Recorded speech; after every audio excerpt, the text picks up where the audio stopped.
महाराज जी क्या है, ये आत्मा होती है या ऐसी कोई नेगेटिव एनर्जी होती है जो परेशान करती है यानी आदमी को? देखो, एक तो आत्मा वो होती है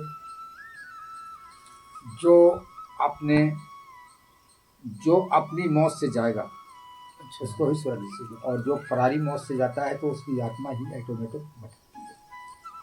कर्तव्य भर्तव्य सब चाहिए, जैसा मनुष्य कर्म करता है वैसी फल मिलता है। आत्मा जो ही यह है, आत्मा जो अपनी नहीं है, ये एक परमात्मा की है और परमात्मा का दीन दीन है। परमात्मा जो है क्या है, परमात्मा ही आत्मा समझ लो।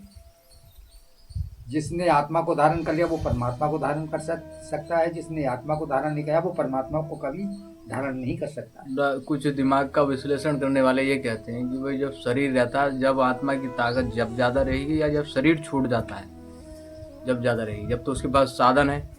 मान लो वो कुछ भी कर सकता है आदमी जब वो जिंदा रहता है।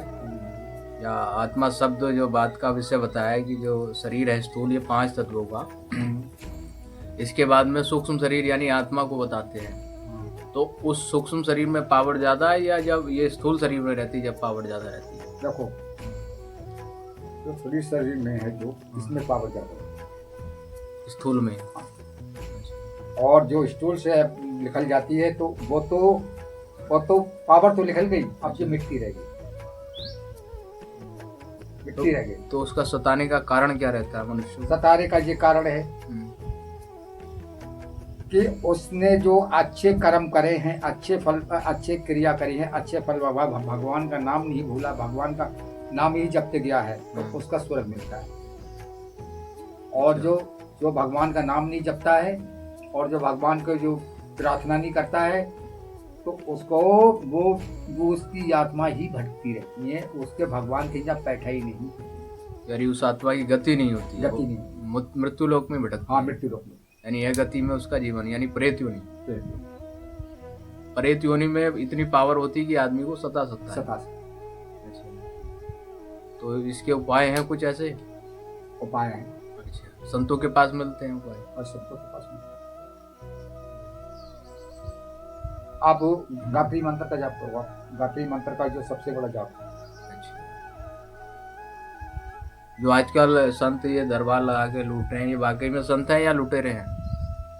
जो इस बने बैठे संत ये वाकई में सच्चाई का साथ दे रहे हैं या फिर ये भी बेवकूफ बनाते हैं जनता को? देखो, ये सच्चाई का है, सच्चाई के यहाँ है।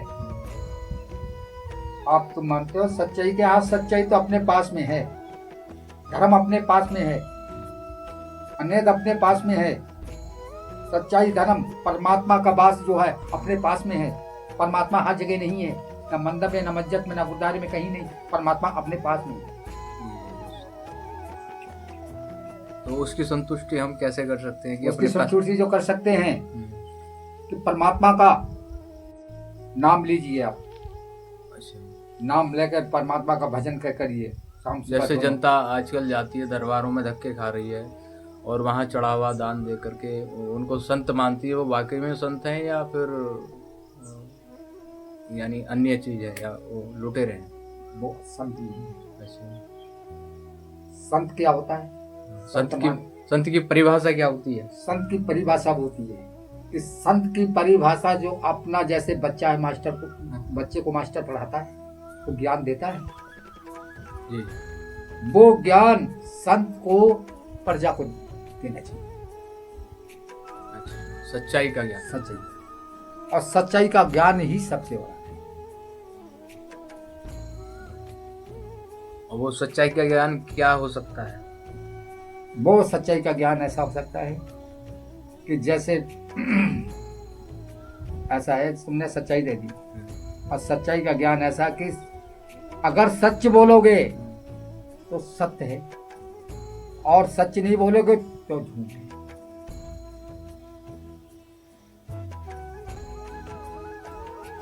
मतलब धर्म से क्या फायदा हो सकता है? धर्म से ये फायदा हो सकता है कि अपना धर्म जब लेके चलोगे, धर्म का सच्चाई और धर्म, सच्चाई है, धर्म अपना लेके साथ में चलोगे तो धर्म ही तुम्हारा जे कार होती रहेगी, और धर्म को लेके साथ नहीं चलोगे तुम्हारा यानी जो अधर्म अपनाओगे तो जल्दी विनाश हो जाएगा, लोगों में प्रेम नहीं रहेगा, नैतिकता नहीं रहेगी। नहीं देखता। मतलब कुल मिला के बात ये है कि आध्यात्म होना जरूरी नहीं, बल्कि आदमी को ईमानदार होना जरूरी, मानता धार्मिक होना जरूरी नहीं, बल्कि आदमी के अंदर मानवता होनी जरूरी। मानता मानवता होगी तभी आपस में रह सकता है, ऐसा। नहीं तो फिर हिंसा हो जाएगी। ये जरूरी नहीं कि हाँ आदमी वेशभूषा बदले और पूजा पाठ दिन रात कर रहा है या मंदिर जा रहा है या ऐसा परिवेश बना रखा है और उसमें नैतिकता नहीं, तो वो धर्म नहीं है। देखो भजन में जो लिखा है, अरे रटिले हरि का नाम ने प्राणी, रटिले हरि का नाम। तुमने पाप कमाए दिन रात रे, तुमने पाप कमाए दिन रात रे, प्राणी रटिले हरि का नाम रे, प्राणी रटिले हरि का नाम। कहे सुंदर काया देख क्यों हंसता, सुंदर काया, ये सुंदर काया देख के मत हंसो, सुंदर काया देख क्यों हंसता, बीच जले तेरी चिता में काया, बीच जले तेरी चिता में काया। ना हड्डी रहे ना मांस रे, ना हड्डी रहे ना चाम रे, प्राणी रटले हरि का नाम रे, प्राणी रटले हरि का नाम। क्या है, तू तो कहता मेरा मेरा, तू तो कहता मेरा मेरा, तेरा जग में कोई नहीं बंदे, तेरा जग में कोई नहीं बंदे। तू तो जपले हरि का नाम रे, तुम तो जपले हरि का नाम रे, प्राणी रटले हरि का नाम रे, प्राणी रटले हरि का नाम। तो ऐसा है, ये एक हरि का नाम ही वो सबसे बड़ा है। हरि में संयम है और सभ्यता है, यानी उद्धार करने वाली उसमें एक प्रेरणा है। ये हरि को जब समझ लेगा आदमी तो वो उनके आचरण में चलेगा। हरि का आचरण उज्जवल है, यानी उच्च कोटि का। हाँ, इसलिए हरि का नाम पवित्र है। ये महाराज जी ने बहुत सुंदर भजन बोला और उसमें बड़ी सहजता के साथ, बहुत निर्मल हृदय महाराज जी हैं। 3-5 में नहीं है, एक वक्त का भोजन मिल जाए पा लेते हैं और उसके बाद अपनी सेवा निरंतर संतों के रूप में देते रहते हैं, यायावर यानी घूमकर आगंतुक के रूप में। और महाराज जी का बहुत ही सहज स्वभाव है और विभिन्न तरह की इनमें ऐसी समझ है जो इन्होंने अपने जीवन में परखी है। तो महाराज जी संत की असली परिभाषा यही होती है, जो अंदर शांति होनी चाहिए, यानी अपना संयम इंद्रियों को जीत ले, वही संत माना गया। भागे नहीं, स्थिरता। स्थिरता। तो ये आजकल के संत नहीं है, जुटे रहते, अपने अंदर से ही सबसे संतुष्टि है।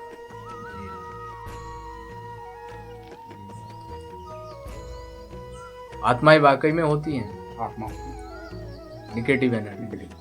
हाँ, 2 तरह की एनर्जी होती है, निगेटिव पॉजिटिव। हानि करती है निगेटिव।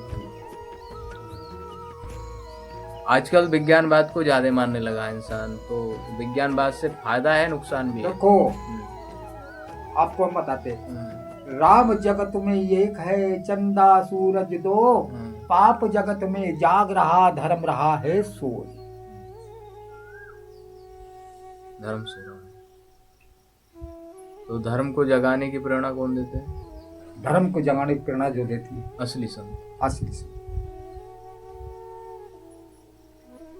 जिन्हें कोई लालच नहीं है, क्योंकि उन्हें मृत्यु का पता, मृत्यु एक समय होनी है। किस लिए बटोरना? इसलिए लोगों का हित हो जाए, लोग जब तक जिए प्रसन्नता और खुशी से जिए। धर्म की असली परिभाषा यह है, जियो और जीने दो। ये जरूरी नहीं कि हम धार्मिक बने रहें और निरंतर जप तप करते रहें, हमारे अंदर मानवता नहीं तो वो किसी काम का नहीं है। किसी का व्यर्थी है, वह स्वार्थी है। स्वार्थ नहीं है, वे स्वार्थी है। और जिसके अंदर स्वार्थ होगा तो वो परिवर्तन उसका। हाँ, किस बात का घमंड। एक समय ऐसे ऐसे समय हुए जिनमें महाराजाओं ने सम्राट के रूप में शासन किया और आज उनके नाम के लिए कोई भी लेने के लिए तैयार नहीं। ये समय है, समय से आगे कुछ नहीं।